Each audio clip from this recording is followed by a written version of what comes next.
Welcome to another episode of WTF Cinema. Hey everybody. Now, it's no secret that I do love picking on the obscure, the bad, and the bizarre. But I also like to occasionally take out those movies that are mainstream accepted and have no right to be.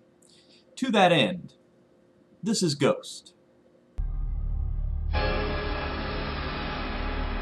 How can I take on Ghost, you ask? How can I take on the movie that most women will tell you is the greatest romance of all time? Pretty easily, actually. I have 3 major issues with this film, and that's enough to warrant a full episode. So, let's go ahead and get started. We open with the film very strongly trying to be spooky, with the creepy little music and the camera slowly working its way through this abandoned room. Forget about the fact that this story is a romance. The camera is desperately trying to set the mood for a completely different film. Really, the opening credits of this film feel like a Halloween horror story, even though there is nothing scary in the movie. But our story really begins with Demi Moore and Patrick Swayze doing some construction work. See, they're a couple, madly in love with one another, and they express that love by renovating, as couples do. Now, Patrick works as a high-powered banker, and very early on here we're introduced to what's going to become a major plot element. See, he has all these passwords for all of these accounts and everything that he manages. And since he has so many, he keeps them all written down in a little book. Because that seems safe. Right? To just carry around a little book with you with all your passwords and logins. I don't know. If you're working in a bank, don't you want something to be a little bit more secure than that? I'm just saying. I worked at a bank, alright? I worked at a bank for a year. And you know what I did with all the passwords they make you keep track of? I put them in a little book and I carried it around in my back pocket. Alright, you got me there, movie. Here's this famous scene, parodied countless times and referenced all over the place. I don't really have anything interesting to say about it. I just felt that it was required by law that I at least point at it, and there it is. The next day at work, Swayze uncovers some irregularities in some accounts and points out his concerns to his best friend, Carl. Just a few minutes later, we cut to Swayze and Demi walking down a creepy, dark street, talking about maybe getting married someday.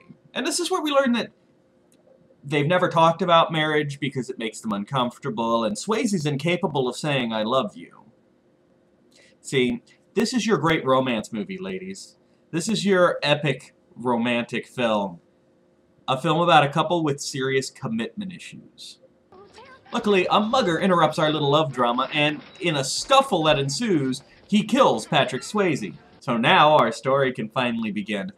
Can I also point out that the two of them are scuffling back and forth, like in an embrace almost, for a good minute and a half. And the whole time, Demi Moore's just going, "Somebody help! Somebody help!"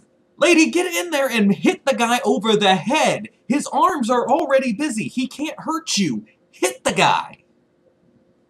Swayze decides not to go into the light, which is a shame because it would make this movie a lot shorter. Instead, he's going to haunt his girlfriend.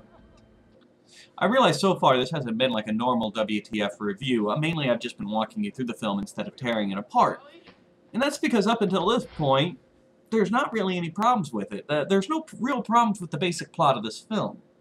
But like I said, there's 3 major issues that I have, and they are coming up soon. So to speed this whole thing up, Swayze's dead now. His best friend Carl starts putting the moves on his girlfriend. So clearly Carl's a villain, right? Because there's really nothing you can do that's more despicable than putting the moves on your dead buddy's girl. That's just gross and wrong on every level. Anyway, while that's going on, the mugger who killed Patrick Swayze is seen getting into Swayze's apartment using a key. So now we know there's a conspiracy of some sort going on. Gee, I wonder who's behind it. Enter Whoopi Goldberg. She comes from a long line of psychics, although she herself didn't think she had the power, until it turns out she's the only person who can hear Patrick Swayze. Now let the problems begin. Here's my first major problem with this movie, and it crops up in any story of this type. See, Whoopi can hear Patrick Swayze. Demi Moore can't see or hear him. So Whoopi's got to go convince Demi Moore, no really, your dead husband's right here. He's talking to me, I'm talking to you. And a huge chunk of the movie is spent doing this. To convince Demi Moore that, no, really, he's really here. At first she believes her, then she doesn't believe her, then she believes her, then she doesn't believe her. Look, you're talking about two people who were in love. Alright? These weren't two people who just met randomly on the street. There has to be a way to firmly establish the identity of the ghost. Right? It shouldn't be that difficult, and I hate that this always comes up in every story of this type. In order to pad out the length of the film, we have to have, well, how do I know you're really talking to him? It's not that hard, folks. Watch. Alright, so for the purpose of this little skit, I will be the dear departed husband, the lovely Roxy will be my widow, and Whitney here will be our medium. Whoopi Goldberg. Yes, he is playing the part of Whoopi Goldberg. He was the most natural fit for the part that we had. No eyebrows. Exactly. And action. So he's here now? He's here now. I'm right here. Alright, have him stand behind me. He's standing behind you. How many fingers am I holding up? 1, 1, 3. 3, That's 5. 5. Okay, now she's doing like the metal horns. Metal horns. Now she's just flipping me off. That's rude. Flipping him off. So what pet name does he call me? Tiger Butt. Tell her Tiger Butt. Tiger Butt. What was I wearing on the first date? I don't remember, but her boobs look good.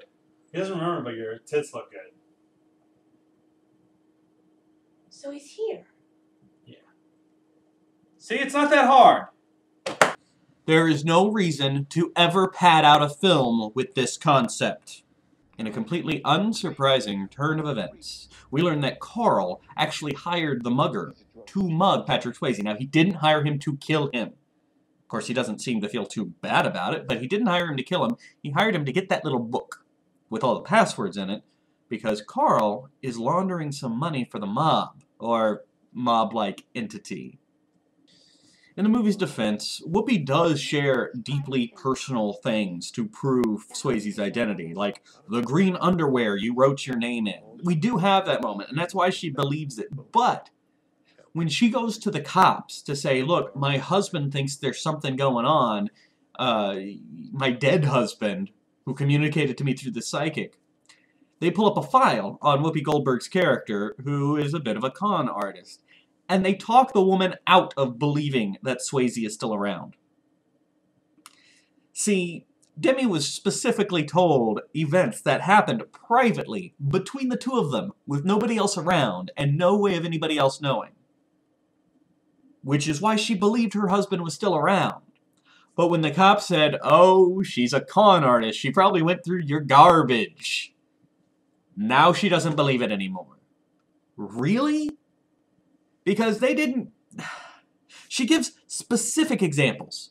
She specifically mentioned this time. She specifically mentioned this time. The cops give a generic, con artist, man. They'll get you every time. And Demi goes, you're probably right.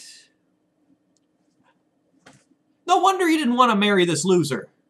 Somehow the fact that Carl didn't really mean for Swayze to get killed makes him moving in on Demi even more disgusting. I'd almost go as far as to say it's unrealistic. Because the thought process we're talking about here is basically, I accidentally had my best friend murdered. The only way I can cope with this guilt is if I can put my penis inside his emotionally vulnerable girlfriend. In probably the most interesting scene in the movie, Swayze meets up with this angry ghost who teaches him how to move objects. Because, you know, you can't just pick them up and move them with your hands. You gotta use your willpower. And I didn't want to point this out. I tried not to, and then I failed. He can pass through walls. He can't pick up objects. But he's walking on the ground. And in this sequence, he goes to kick a can, falls, and lands smack on the ground. This is always true in ghost stories. You know, anytime a ghost learns how to touch things, you gotta go, you've been walking on the ground the whole time. And he falls and hits the ground. It's not even that he was hovering and his mind perceived that his feet would be in this general location, which is kind of the cop-out excuse you would normally use. He slips and falls and lands on the ground with a ugh.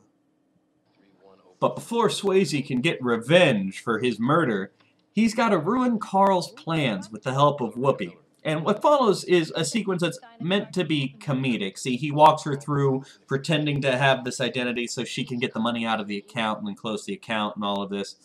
And the whole time, she reacts to him, even though she knows nobody else can hear him. I hate this gag. Because maybe the first 5 minutes you're in this situation where only you can hear and see somebody, you have this problem of getting used to it. But you'd think after a couple of days, you'd understand, I can't respond to the things that you say out loud because nobody else can hear you, and I'll seem like a crazy person. You'd think you'd get that through your own head, right? You'd think you'd even suddenly find a way to answer their questions without coming across as a crazy person. They say something, the person you're actually talking to says something, and you come up with a phrase that answers both.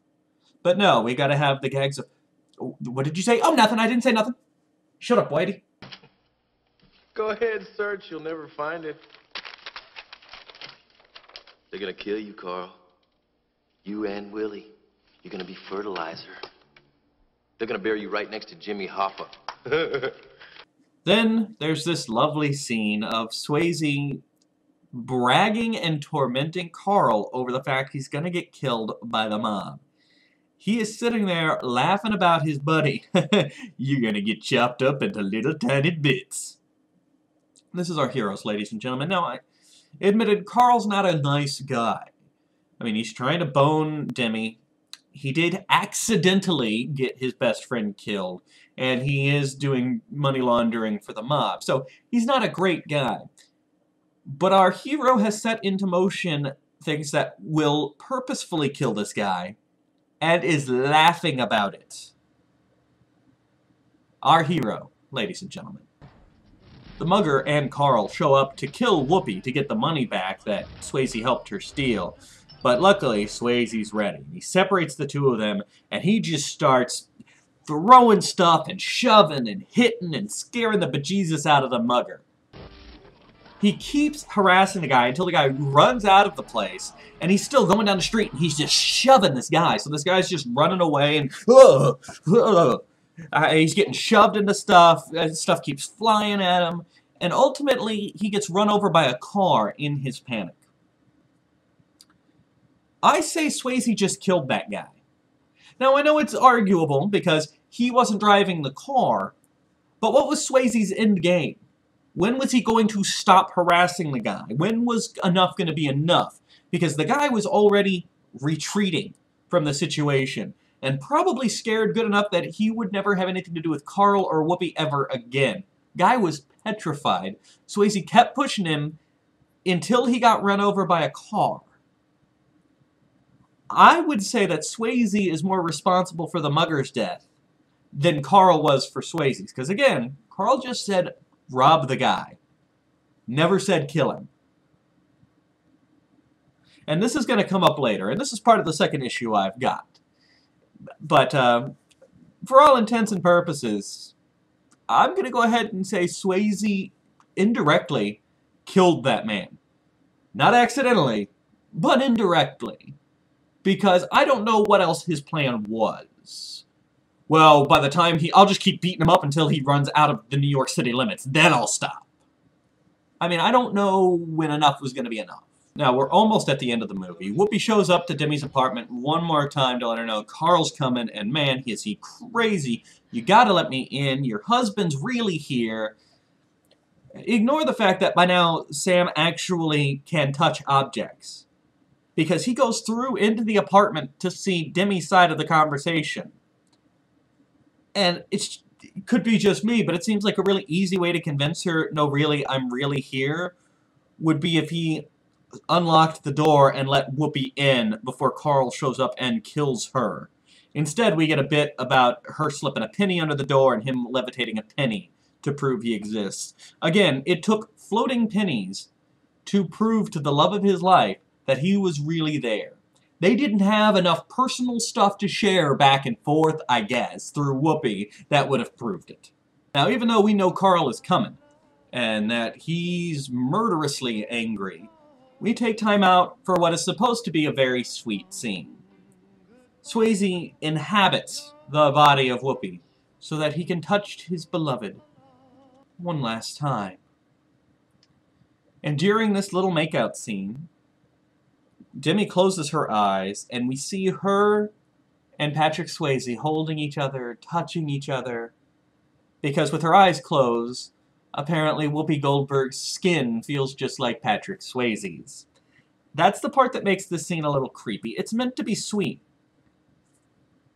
But Demi Moore's making out with Whoopi Goldberg.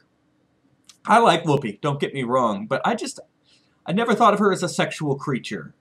And so it's a little weird to think, alright, I know I'm making out with this black chick, but really it's my husband. Carl bursts in to break up our lesbian love fest, and now it's time to get to our climax. While Swayze recovers from inhabiting the body of Whoopi, because apparently it's a strain, Whoopi and Demi are crawling through vents and going through abandoned parts of the building to try and stay away from Carl. Here's the thing. We opened with this, too. We opened with this abandoned part of this huge building that they busted into and they were going to renovate. Now they're in another seemingly part of the building that they're going through. We never get the story on this, and we never see any neighbors. Did Swayze somehow buy the whole building? Was he making enough money to buy a building in downtown New York? Because I don't understand. I guess it looks interesting to have the final chase scene happening in these run-down building, but why? Why is it there? Why does nobody own it? Does he own it? How much of this building is abandoned? Is he living in the only livable space in this building? And again, Patrick Swayze indirectly leads to the death of Carl. Again, he doesn't kill Carl, but he sets into motion the chain of events that leads to his death. If the police were to interview him, he would be taken in, because that's two people he didn't kill within about an hour of each other. He's going to have a hard time proving his innocence on this one. And for some reason, and this again may just be me, I find the idea of the dead killing the living to be wrong. It's a violation of the natural order of things. It should carry a price, a penalty, right? Well, I'm sure something will happen. Let's go ahead and move on and find out. Like the mugger before him, we actually see Carl get dragged into hell. Because he's a bad person, right? But what exactly did Carl do?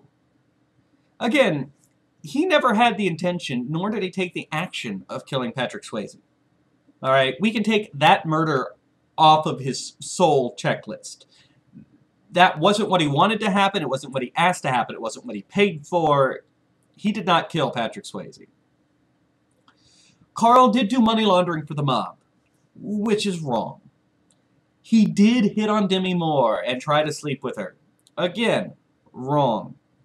But you're telling me in this universe, embezzlement and lechery equals eternity in hell? That's where we're setting the bar? I mean, I know he's basically trying to kill Whoopi and Demi in this final sequence, but he doesn't succeed. He doesn't even really come close. So, are we saying that wanting to kill somebody is as bad as killing somebody? Because if so, I think a lot of us are in trouble. Or are we saying that being sleazy and embezzling money is enough to doom you to an eternity in hell? And here we come to the second huge issue I have with this. And it's funny because we're at the end of the movie and we're only on number 2, but Swayze, now that he's killed these 2 people, or caused the deaths of these 2 people, to be strictly accurate, gets a chance to go to heaven. The lights come back, he gets to go to heaven after causing the death of 2 people. His buddy just got dragged to hell for embezzlement and being a sleaze. Swayze killed 2 people after he died, and he still gets to go to heaven. Do sins that you commit after you die not count? Because sign me up for that system, right? Actually, heaven, can I just have a couple of weeks? Because I gotta tell you, I got some stuff I want to do. And I would even point out, he wanted these people to die. Remember, he was mocking Carl. You're gonna die, man. They're gonna cut you up. He was making fun of it. He was laughing, and he set those circumstances in motion. Still gets into heaven. Embezzlement and lechery, eternal damnation. Murdering people, that's alright, come on in. They weren't that good anyway. And for his final act before ascending to heaven, the heavens open up, the light sparkles down on Patrick Swayze, and Demi Moore can see and hear him now for the first time since he's died. And he tells her, there is a heaven, and it's amazing, and I'll be waiting for you. Sweet, right? Romantic, tender. Demi Moore's in her 20s in this movie. So, what he's basically just done is he has said, never move on. Live out the rest of your life. Never love again. Because when you do eventually die alone with all your cats, I'll be waiting for you in heaven. Now, you can't kill yourself, because most religions will tell you that keeps you out of heaven. And as we saw with Carl, they're pretty strict about their admittance policy. This is my third major problem with the film. He just doomed her to a pretty joyless life. She knows for a certainty that there's a heaven, which seems nice, really. Except, doesn't it kind of make everything you're doing while you're here a little pointless? Like, yeah, I have a decent life, but man, as soon as I kick it, eternal bliss and joy. Eternal bliss and joy, getting a new Blu-ray player. I mean, there's nothing you can do in this life that would compare, and on top of that, she knows for a fact that Patrick Swayze is waiting for her there. She can't move on. She can't fall in love with somebody else. She can't be happy with somebody else for the rest of her very long life because she knows her husband is, sorry, they were never married. Her boyfriend is waiting for her. Can you imagine the guilt she would go through if she started seeing somebody 20 years later? This is supposed to be a romance. This is a romantic film. And it features a guy dying, murdering people, and then dooming his love to a joyless existence. This is Ghost. How can women get so crazy obsessed with how romantic this film is? It's horrible. It has a horrible message. It ends horribly for the girl. Oh my God.